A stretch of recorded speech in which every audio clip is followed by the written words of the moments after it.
Ვითვალისწინებთ იმ დროს, რა დროს მე დამჭირდა ხა საცობში ვიდექი თქვენამდე მოსასვლელად, ალბათ უფრო ზოგადი პასუხის გაცემა მომიწევს, იმიტომ რომ ფაქტი არის ერთი, რომ როგორც ნანუკასგანაც ირკვევა რაღაც მოლაპარაკების სტადიაზეა ეს ყველაფერი, მიშას პოსტი ძალიან გასაგებია იმ კონტექსტში, რომ მას სურს რაღაც ცვლილებები, პარტიის გაძლიერება, მეტი ახალგაზრდის შემოყვანა და ყველა ლიდერის ფუნქცია რეალურად განსაკუთრებით ავტოკრატიაში ეს არის ზუსტად პარტიის გაძლიერებისკენ რაიმე რაღაც განსაკუთრებული მოტივაცია შექმნას, ამიტომ აქ მე განსაკუთრებულს არაფერს არ ვხედავ, რაც შეეხება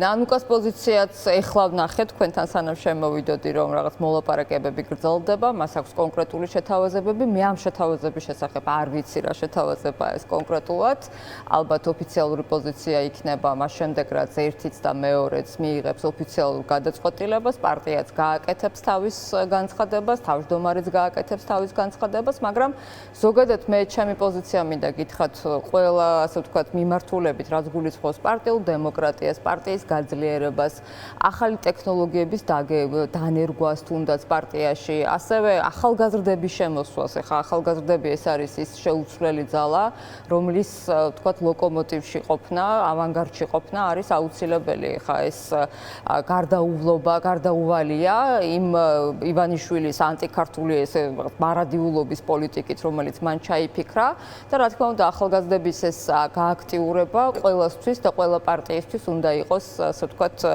ამოსავალი წერტილი. მე ვერ გეტყვით როგორი იქნება ეს კონკრეტულად ვთქვათ ცვლილებები სტრუქტურულად, როგორი იქნება ცვლილებები ვთქვათ რაღაც შიდა გადანაწილების კონტექსტში ან პირდაპირ არჩევნები იქნება, არ იქნება, მე ამაზე ინფორმაცია არ მაქვს, სიმართლე გითხრათ, ეხლა მე არც მაქვს პოზიცია რაიმე მენეჯმენტში პარტიის, მაგრამ ერთადერთი რაც შემიძლია გითხრათ, რომ ალბათ უფრო გაცილებით მეტი სიცხადე იქნება მათ შორის ოფიციალური თანამდებობის პირების განცხადების შემდეგ.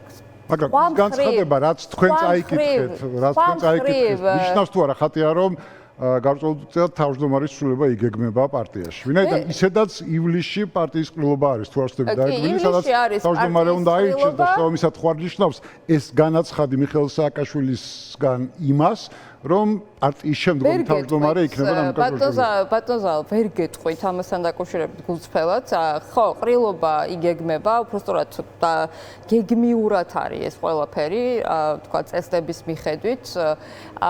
თავმჯდომარის არჩევნების წესსაც ვერ გეტყვით, როგორი იქნება ამ ეტაპზე თქვა გადაწყვეტილება იმის მიხედვით, რომ გავითვალისწინებთ, რომ რაღაც კონკრეტულად გადანაცვლებები იქნება, მე ვერ გეტყვით, როგორი იქნება, მაგრამ რაც გავიგეთ დღეს მიშას პოსტიდან და როგორც გითხარით, რომ ძალიან ნორმალური, ასე ვთქვათ, მიდგომაა პარტიაში კონკრეტული დემოკრატიის გაძლიერება და გაძლიერება ზოგადად პარტიის, მე ვფიქრობ, რომ რაღაც შეიძლება ვთქვათ რადიკალური ცვლილებები განხორციელდეს. რაც შეეხება ვთქვათ, ვინ მოვა, საწავა, როგორი იქნება, მე არ მაქვს ამაზე ინფორმაცია. არ ქონიათ კონსულტაცია ამ პარტიის გენერალურ მდივანთან ან პოლიტიკურ მდივანთან? იცი რა, დღეს აი ხო გითხარით, ხა პარტიის რაღაც შიდა სტრუქტურაზე, გაძლიერებაზე, რა თქმა უნდა, ყოველდღიური საუბრები არსებობს. ეხლა მიშა, რომელიც არის ამ პარტიის, როგორ თქვა, შეუცვლელი როლი აქვს, ხო, ამ პარტიაში, მასთან ეს კოორდინაცია სულ აქვს, მათ შორის გენერალურ მდივანს, დარწმუნებული ვარ თავმჯდომარესაც, ყველა იმ ადამიანს, რომელიც ჩართულია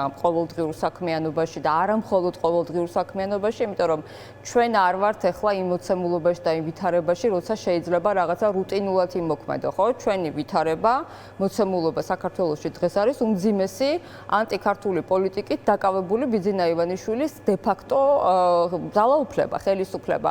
ამიტომ მე ვფიქრობ, რომ ამ კონტექსტში გასაძლიერებლად შესაძლებელია ვთქვათ გარკვეული ნაბიჯების გადადგმა, კიდევ ვიმეორებ ახალგაზრდების ჩართულობას მე ვივესალმები, მე თვითონ რამდენიმე ძალიან მნიშვნელოვან პროექტს ვახორციელებ ახალგაზრდებთან ერთად და მათი შეუცვლელობა ჩემთვის არის ძალიან ისეთი ნიშანდობლივი, ამიტომ ვფიქრობ, რომ ნახოთ, დაველოდოთ ყოველ შემთხვევაში კიდევ ვიმეორებ პარტიის გაძლიერება, ეს არის ის, რაც დღეს ნამდვილად სჭირდება პარტიის გაძლიერებაზე საუბრობთ, მაგრამ თავმჯდომარეების ასეთი ხშირი ცვლილება, რაც ბოლო წლებში ჰქონდა ნაციონალურ მოძრაობას. რამდენად ემსახურება პარტიის გაძლიერებას? იცით რა, ეხლა მე მგონი ყველაზე უწყვეტი იყო, ხო, თუ არ ვცდები 2 წლიანი იყო, ეხლა რაღაც ვადა უმთავრდება, თუ არ ვიცი, ხა გაგრძელდება როგორ იქნება, მე ვერ გეტყვით თინას, მაგრამ თავისთავად იცით რა, ოპოზიციაზე და ზოგადად მთელ ამ პარტიულ პოლიტიკაზე, ხა მე ნამდვილად არ ვარ ის ადამიანი, რომელიც შეიძლება ჩუმად იყო და არც ყოფილ ვარ ჩუმად, ხო? და უშუალოდ რაც არ მომწონებია, რაც ჩამithვლია, რომ არ იყო, თქვათ, ნიშანდობლივად ინტერესების სამსახურში ყოველთვის ამაზე ხმამაღლა თქვენთანაც და ყველასთან მისაუბრია, ეს იციან ყველამ, ჩემმა მეგობრებმა, მაგრამ ერთი რამ მინდა გითხრათ. და გავაგრძელებ იმ თქვათ მოსაზრებას, რომელიც რამოდენიმე წუთის წინ დავიწყე. დღეს ჩვენ ვართ ვითარებაში, სადაც ყველაზე მნიშვნელოვანი ეს არის რაღაცნაირად ისეთი სიმჭიდროვე, რომელიც გამორიცხავს დაგსაქსულობას. დამორიცხავს თუნდაც შიდა პარტიაში დაგსაქსულობას, ოპოზიციურ ველზეც დაგსაქსულობას, ვიცი რომ ამაზე გექნება და ამაზეც გექნებათ კითხვები. იმიტომ რომ თავისთავად ბიძინა ივანიშვილის ანტიქართული ოცნება დგას რამოდენიმე საყრდენზე და რა არის ეს საყრდენები? პირველი ეს არის რა თქმა უნდა შავი ფული, ხო? ანუ ის ფული, რომელიც პარტიის ბიუჯეტში მიდის, რომლითაც ეს ტენდერები, კორუფციული გარიგებები და ჩვენ ნახეთ რამდენი ადამიანი დააკავეს თვითონ ის ადამიანები, ვისაც ჩვენ ვამბობთ წლების განმავლობაში, რომ ისინი ნამდვილად არიან კორუფციაში, ესე ვთქვათ, მხილებული და ჩვენ ვამხელდით მათ. მეორე საყრდენი ეს არის რეპრესიული პოლიტიკა, ეს არის კრიმინალური იუსტიციის ის ძალიან მძიმე რგოლი, რომელიც ჩვენს პროტესტში მონაწილე ადამიანებს და არა მხოლოდ საოცრად ყოველგვარი ადამიანის უფლებების ჩარჩოს და სტანდარტის მიღმა ექცევა და ეს არის დაპატიმრებული ლიდერები, ეს არის დაპატიმრებული პოლიტიკური პატიმრები, ეს არიან სინდისის პატიმრები და აქვე გამოვიყენებ შესაძლებლობას ზალიკო და აუცილებლად ვიტყვი, რომ ძალიან გახარებული ვარ იმ ადამიანების გათავისუფლებით, რომლებმაც დატოვეს დღეს საპატიმრო, დატოვეს გუშინ საპატიმრო, აი ზუსტად თქვენთან იყო ეხლა სიუჟეტი და სხვადასხვა მოსაზრებები მოვისმინე, მაგრამ ფაქტი არის ერთი, დღეს თავისუფლება არის ყველაზე მნიშვნელოვანი, ამიტომ ნებისმიერი საშუალებით, ნებისმიერი ხერხით არა აქვს მნიშვნელობა ფორმას, ადამიანები ჩვენ გვჭირდება თავისუფლებაზე. ეს გამოდის თავისუფლებაზე ისე საბრძოლველად, ყველა ამბობს. რა თქმა უნდა და ხასიათი თვითონ შემართება, მე გამაცვიფ რა გულწრფელად რომ გითხრათ და მართლა ძალიან მოხარული ვარ. მესამე საყრდენი ეს არის ის კოჰორტა, რომელზეც თვითონ ბიძინა ივანიშვილი როგორც ჩანს არ არის კმაყოფილი, ანუ ეს არის მაგალითად დღეს თქვენი კოლეგები მისვავდნენ შეკითხვას, რომ შინაგან საქმეთა სამინისტროში საკუთარი დაცვის თანამშრომელი დანიშნა მინისტრის მოადგილედ. ჩვენ ნახეთ გუშინ პრაქტიკულად ირაკლი კობახიძის მიერ, მისი დე-ფაქტო პრემიერის მიერ თითქმის რაღაცა კანონიზაციის პარადიგმაში გადაიტანა, ხო, ბიძინა ივანიშვილი, რამდენჯერ ახსენა, როგორ იქებით, იმიტომ რომ თვითონ ანდრია ჯერ კიდევ, რა ვიცი, ბრძენიესკილი ამბობდა, რომ ნებისმიერი ტირანიისკენ მიდრეკილი ადამიანი არ ენდობა მის გარშემო უახლოეს წრესაც კი. ამიტომ ეს რაზეც დგას, ეს მესამე საყრდენი ივანიშვილი, ეს საკმაოდ ისეთი უკვე რაღაც შესუსტებულია. მეოთხე და ალბათ ერთ-ერთი ყველაზე ძლიერი ამ პერიოდის განმავლობაში, რომელმაც ჩვენ გაცილებით ხშირად გაგვისწროდა არა ვთქვათ რამე სუბიექტური მიზეზების გამო, არამედ რეალურად ობიექტური მიზეზების გამო, ეს არის პროპაგანდა და პროპაგანდა, რომელიც იყო სრულიად წამლეკავი და ეს პროპაგანდა იყო ვთქვათ გაშავება, დეჰუმანიზაცია ადამიანების, პოლიტიკური ლიდერების, დეჰუმანიზაცია ჩვენი პირადად დაუშვათ იმ პარტიის, რომელსაც მე წარმოვადგენდი, 2012 წელს არ ვიყავი პარტიის წევრი, მაგრამ წინა ხელისუფლების კონკრეტული პირების, ხო, მათ შორის მიხეილ სააკაშვილის, სხვადასხვა, არ ვიცი, თანამდებობის პირების, მათი დეჰუმანიზაცია, ეს შავი საშინელი გარსი და ტალახის სროლა არ დაწყებულა, რა თქმა უნდა, ეხლა რამდენიმე წლის წინ დაიწყო მაშინ და პროპაგანდამ ძალიან რაღაცა ჯაჭვური რეაქციით გააგრძელა და გადავიდა ყველაზე, ხო, პრაქტიკულად დაწყებული პოლიტიკური ლიდერებიდან დასრულებული ანტიდასალური, ესე ვთქვათ, გაშავებით, ანტიდასალური პროპაგანდით, ამერიკის შეერთებული შტატების წინააღმდეგ, ჩვენი ძლიერი მეგობრების წინააღმდეგ, საქართველოს დაკარგა წამყვანი პოზიციები, ზუსტად იმიტომ, რომ ამ პროპაგანდამ პრაქტიკულად ადამიანების ფსიქოლოგიაზე კატასტროფულად იმოქმედა. ამიტომ ეს საყრდენები, რომ დაუშვათ ამ საყრდენებს რომ დავაკვირდეთ და ეს საყრდენები რომ გამოეცალოს ბიძინა ივანიშვილს, ამისთვის ჩვენ გვჭირდება ამ საყრდენებზე შეტევა, ხო? ხა მე გულისხმობ შეტევას, რა თქმა უნდა, პოლიტიკურ, საზოგადოებრივ, სამოქალაქოს პროტესტის და ასე შემდეგ. ამ შეტევისთვის, ამიტომ შეტევის ხატია ოპოზიციას ჭირდება გარკვეულწილად თუ ერთობა არა, გარკვეულწილად ერთიანობა მაინც რაღაც მნიშვნელოვან საკითხებში, მაგრამ ჩვენ ბოლო დღეებში რაღაც უყურებთ. ხედავთ ამ გაუთავებელ თავდასხმებს, ურთიერთთავდასხმებს, ჯერ დაიწყო ეს Facebook პოსტებით, შემდგომ გავრცელდა სატელევიზიო ეთერებით და ჯერჯერობით არც ჩანს, რომ ეს ადრე დასრულდება. რა ხდება ოპოზიციაში? რატომ უთმობთ ამდენ დროს ოპოზიციონერები ერთმანეთთან ურთიერთობების გარკვევას? ხო, ანუ დავასრულებ წინა თქვათ მოსაზრებას, იმიტომ რომ ლოგიკურად მივდიოდი თქვენ შეკითხვამდე, რომელიც ბევრს აინტერესებს, გულწრფელად რომ გითხრათ და თქვენც ამიტომ აშუქებთ ამ ყველაფერს. იმისთვის რომ ეს ყველა საყრდენი მოირყეს და მე და თქვენ ახლა საუბრობდით, სანამ ეთერში შემოვიდოდით, რომ ჩემი დაკვირვებით და მე უკვე რამდენიმე წელია და განსაკუთრებით ბოლო რამდენიმე თვეა ძალიან აქტიურად ვაკვირდები ბიძინა ივანიშვილის ანტიქართულ პროპაგანდას, რომელიც ძალიან სერიოზული მისი საყრდენი იყო, ანუ ამ რაღაც გაფორმების პროცესში მყოფი დიქტატურისთვის. როდესაც ჩვენ ამას ვუყურებთ, აუცილებლად უნდა ვთქვათ, რომ ზალიკო, რომ ეს პროპაგანდა მოიკოჭლებს და შესაბამისად მოიკოჭლებს ყველა ის სხვა ვთქვათ საყრდენი, რომელზეც მე ძალიან ბევრი შემიძლია ვილაპარაკო. ეს არის საგარეო პოლიტიკის კუთხით, მაგალითად, როდესაც ამერიკის შეერთებულ შტატებთან პრაქტიკულად რაღაცა იცადნენ დაალაგებას, უნდოდა მანევრირება, მაგრამ არ გამოუვიდა და ბოლო აქტი კონგრესში ძალიან მნიშვნელოვანი ამისი სრული, ასე ვთქვათ, მაგალითი იყო. მეორე ეს არის ის პროპაგანდა შიდა, რომელიც დამარცხდა ამაში, იმიტომ რომ უკან დახევა თვალსაჩინოა და მე ამაზე სრული პასუხისმგებლობით შემიძლია ამაზე ვილაპარაკო და გავაცხადო, იმიტომ რომ ძალიან ნიშანდობლივია, როდესაც აკვირდები განსაკუთრებით მათ არხებს. ეს არის ფასები, სოციალური თემები, ჯარიმები, კიდეც გამოვიდნენ და თქვენს რომ ჩვენ ჯარიმებს დავწერთ. ეს არის ზოგადად ადამიანების, აი მაგალითად დაიცავი ილიაუნის ბავშვებმა, სტუდენტებმა, რაც გააკეთეს, ხო, ანუ დუშენის სინდრომით დაავადებული ბავშვების, ასე ვთქვათ, დასახმარებლად და მათ მოუწიათ უკან დახევა. ყველა ძალიან დიდ საზოგადოებრივ ბრძოლაში პროპაგანდა მარცხდება და ყველაზე უფრო მნიშვნელოვანი მარცხდება რუსეთ-უკრაინის კონტექსტში, როდესაც პროპაგანდისტები, მათ შორის პროპაგანდისტული არხები უკვე ხშირად საუბრობენ იმაზე, რომ რუსეთი დასუსტდა, ხო? არა მხოლოდ რუსეთში, არამედ ქართულ ოცნებაზე მაქვს საუბარი. ამ კონტექსტში თქვენ აბსოლუტურად გეთანხმებით იმაში, რომ ძალიან მნიშვნელოვანია ერთიანობის ან კოორდინირების კონტექსტი იყოს ისეთი, რომ ამ საყრდენ წერტილებზე, რომელიც ახლა მე თქვენ ჩამოგითვალეთ, ამ საყრდენ წერტილებზე დარტყმა საზოგადოებრივი პოლიტიკური, ხო, ვთქვათ, პროპაგანდის წინააღმდეგ, ხა მე ამას ძალიან ისე განზოგადებულად ვამბობ, ამაზე იყოს, ასე ვთქვათ, ერთიანი შეტევა და სრულად ვიზიარებთ მე თქვენ მოსაზრებას და ყველა იმ ადამიანის მოსაზრებას, რომ თუ რამე აინტერესებს დღეს ქართულ ხალხს, ეს არის ნამდვილად ფასები, ეს არის ჯარიმები, ეს არის ამერიკის შეერთებულ შტატებთან ძალიან სერიოზული, ასე ვთქვათ, გზავნილები წამოსული და ამ გზავნილების შედეგი იყო ის, რომ ბიძინა ივანიშვილი პირდაპირ გამოვიდნენ და თქვეს, რომ ჩვენ აი რუბიოს განცხადება იყო კონგრესში, რომელმაც თქვა, რომ ჩვენ კითხეს რა უნდა გაგვეკეთებინა და ჩვენ უპასუხეთ რა არის გასაკეთებელი. ანუ იმ პირობების ჩამონათვალი.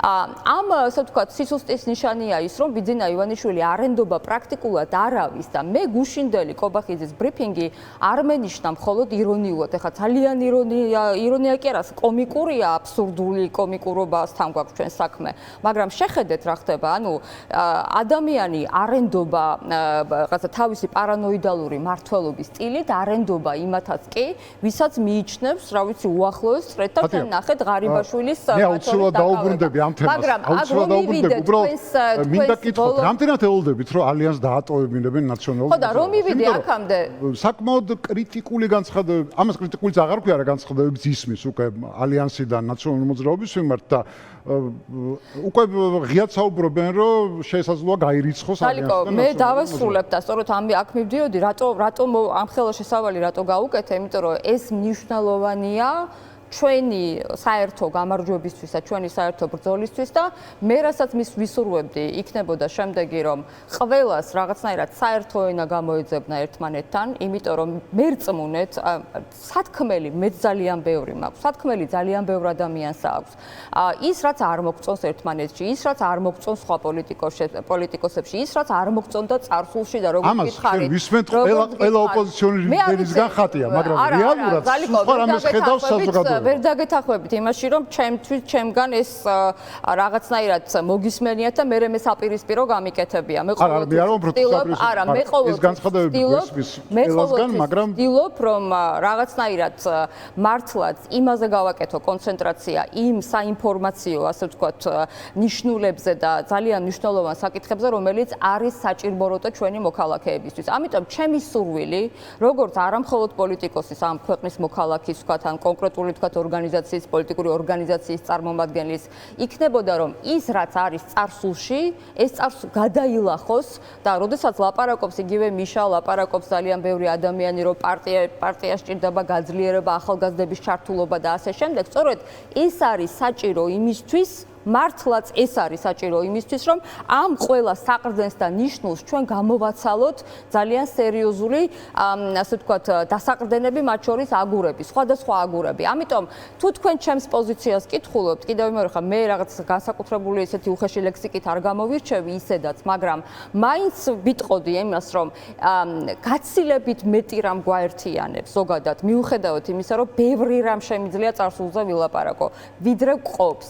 გაცილებით მეტი რამ შეიძლება იყოს სასწორზე, ერთიანი იდეა, ერთიანი პოზიცია, ერთიანი ბრძოლის შეიძლება განსხვავებული მოსაზრებებით, მაგრამ სტრატეგია ხო სხვადასხვა შემტევი ფრონტის, არ არის აუცილებელი ერთიანი ფრონტი იყოს, მაგრამ დატოვებაზე რაც შეეხება, ეხა დღეს მე მგონი გაკეთდა ამაზე განცხადებები, დატოვებაზე არ ყოფილა საუბარი, მე არ მომისმენია ესეთი რამ. მაგრამ ნახეთ როგორი ნიშნები კეთდება, რომ არც ერთ შეხვედრას ბოლო პერიოდში ნაციონალური მოძრაობა აღარ ესწრება ალიანსში შემავალი პარტიების შეხვედრებს და გადაწყვეტილების მიღებაშიც არ იღებს მონაწილეობას, რაც ავტომატურად ნიშნავსო, რომ ის ტოვებსო ალიანსო.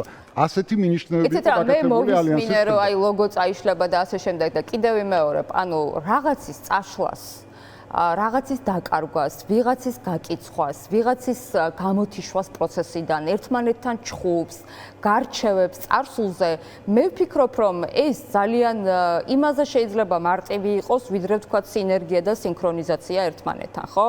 ამიტომ ეხა ჩვენ ამ ბრძოლაში ვართ, ეხა შენც გამოცდილი გაქვს ეს ყველაფერი და ამ ბრძოლაში ვართ და ბიძინა ივანიშვილმა გააკეთა ყველაფერი იმისთვის, რომ ოპოზიციური ველი, მათ შორის ოპოზიციური პარტიები, ლიდერები დააპატიმრა და რისთვის დააპატიმრა, ეხა არ ვიცი, არ შემიძლია ეხა მიშაზე რომ ლაპარაკობთ, ხო, დღეს მისი სტატუსს განვიხილავდით, მე-6 წელია ციხეშია.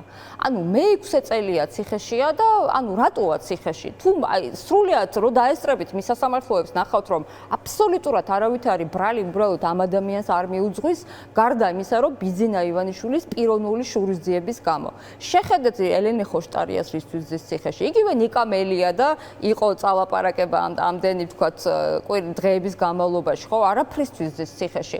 იგივე არ ვიცი ლევან ხაბეიშვილი, ირაკლი ნადირაძე აუცილებლად უნდა თქვა, პაატა ბურჭულაძე, რა ვიცი, ანუ ყველა ის ადამიანი, პაატა მანჯგალაძე, ანუ ყველა მინდა ვახსენო და ხანდახან შემზარავია ჩემთვისაც ხოლმე, რომ ყველა აი რომ მინდა რომ ყველაზე ვილაპარაკო, იმიტომ რომ მე ვიცი რომ ისინი გვისმენენ ჩვენ სასჯელოსრულების დაწესებულებაში, ვერ ახერხებ, იმიტომ რომ ძალიან ბევრნი არიან. ამიტომ კიდევ ვიმეორებ, შეიძლება ძალიან ბევრი გზა იყოს გამყოფი, არის ესეთი, წარსულის ტრამვები არის ძალიან ბევრი, მათ შორის მე თვითონაც ძალიან ისეთი არა ვთქვათ, ჩემთვის ასეამოვნო, ძალიან ტრამვული იყო, ვთქვათ, ბევრი რამის თქმა, ბევრი ნაბიჯის გადადგმა შეიძლება წარსულში, მაგრამ ერთადერთი რაც ახლა ვიცი, ეს არის ის, რომ თუ რამემ შეიძლება, ვთქვათ, გაგვაერთიანოს, ეს უნდა იყოს ის ძალიან დიდი იდეა, რომელზეც მე თქვენ გითხარით. რა არის ეს იდეა? პროპაგანდა სუსტდება, დასუსტებულია. ბიძინა ივანიშვილი არენდო ეწოდება საკუთარ მარჯვენა ხელს ირაკლი კობახიძეს. ბიძინა ივანიშვილი ნიშნავს შინაგან საქმეთა სამინისტროში თავის ვასალებს პირად დაცვას აგზავნის, იმიტომ რომ იქაც რომ მუშაობენ იმ ადამიანებს, იმასაც არ ენდობა. ძალიკო ამერიკის შეერთებული შტატები ისმენს მოსმენაზე რუბიო გამოდის და პირდაპირ ამბობს, რომ ჩვენ ჩამოვუთვალეთ, ვუთხარით, რომ ეს ტრაექტორია რომ შეიცვალოს, ამისთვის რა უნდა მოხერხდეს და ამ ტრაექტორიას თუ არ შეცვლით, მაშინ სერიოზული პრობლემები იქნება. მე არ შემიძლია არ თქვა დღეს ბრიფინგი გქონდა ირაკლი კობახიძეს ასევე და აი ამას პრაქტიკულად პასუხი იყო ხო იმ ყველაფერზე რაც შტატებიდან გზავნილები მოდის რომ ჩვენი თავარი პარტნიორი ჩინეთია. ხო, ეხა ეს პროპაგანდაც აღარ მუშაობს. გულწრფელად რომ გითხრათ, იმიტომ რომ მათი პასუხი ხო ყველაფერზე არის მხოლოდ და მხოლოდ ეს რაღაცნაირად დასპინვა, ტყუილი და მე ამ ტყუილის მორევში რომ ჩაგითხრიან, ხო?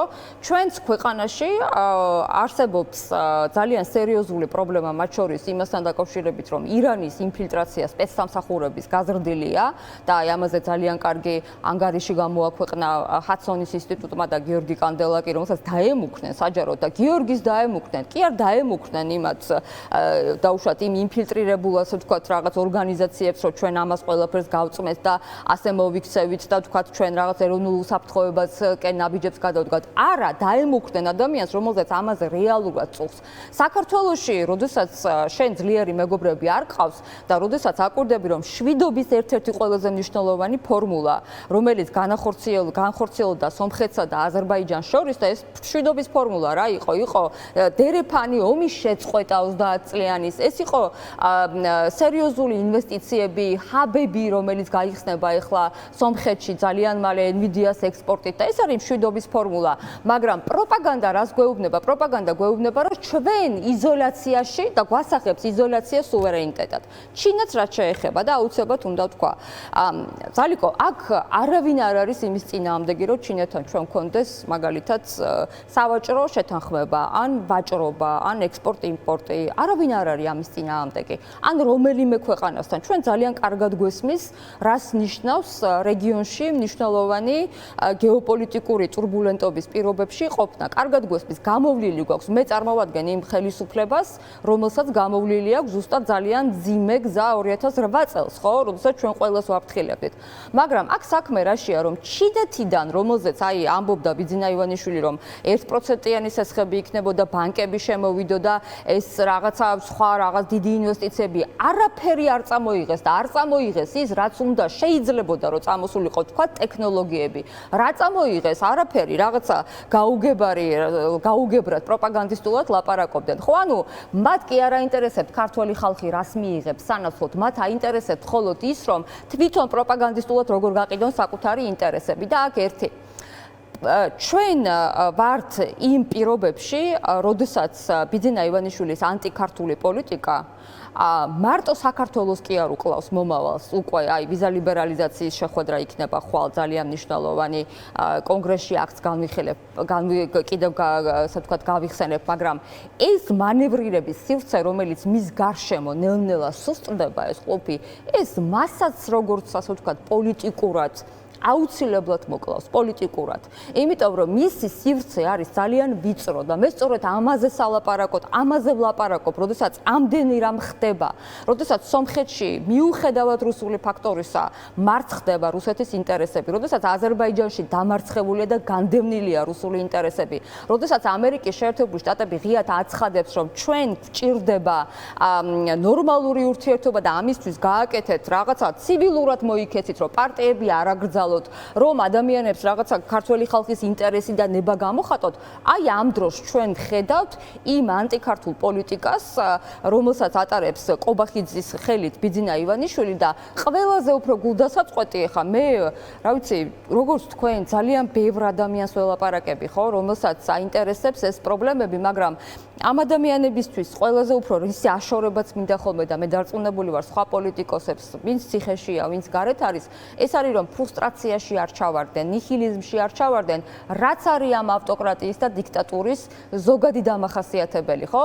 ამიტომ მე ვისურვებდი, მე ყოველთვის ამას ვცდილობ, ვისურვებდი რომ დარწმუნებული ვარ და ოპტიმისტურად ვარ, გულწრფელად რომ გითხრათ, რომ რაღაც ასე ვთქვათ, წარსულის ტრამვების გადალახვა, ერთი ნაბიჯის წინ გადადგმა და ყველას ეხება, ანუ ეს რომ ჩვენ გვჭირდება რეალურად მომავლისკენ გახედვა, ნამდვილი მშვიდობის დამყარება ქვეყანაში, ეს იქნება ჩვენი გაკვეთილი. ჩვენ თავზე ვამბობ პირველ რიგში და ჩემი თვითრეფლექსიით, რა თქმა უნდა. ამიტომ სიმართლე გითხრათ, მე რაღაცნაირად ყოველთვის მეუბნებიან ხოლმე მეგობრები, რომ შენ ხარ რაღაც ოპტიმისტი და რაიდან მოდის ეს შენი ოპტიმიზმი? ჩემი ოპტიმიზმი არ მოდის ციდან, ჩემი ოპტიმიზმი მოდის იმ დაკვირვებებიდან, რომელიც მე მაქვს და კიდევ ერთი, რაც არ უნდა იყოს ნებისმიერი ოპოზიციონერი, რომელსაც მე ვიცნობ დიდი ხანია, რომელთანაც ერთად ძალიან ბევრი ასე ვთქვათ რაღაც მოვლენები გამოგვივლია, ნებისმიერი მათგანი